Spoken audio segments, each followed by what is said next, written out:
खिमचमा घूमे रे घालो तो राणो ढोल बजावे। खिमचमा घूमे रे घालो तो राणो ढोल बजावे। खिमचमा घूमे रे घालो तो राणो ढोल बजावे।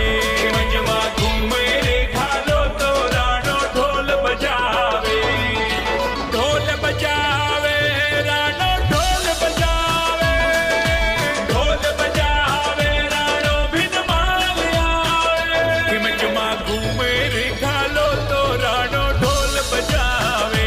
खिमचमा घूमे रे घालो तो राणो ढोल बजावे।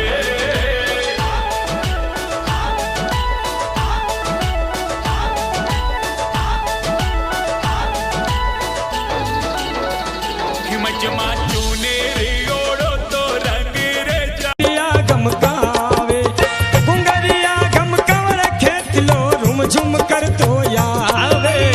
खिमच मारो ये लाल भैरू जी घुंगरिया रे भाई, घुंगरिया रे भाई, घुंगरिया गमकावे।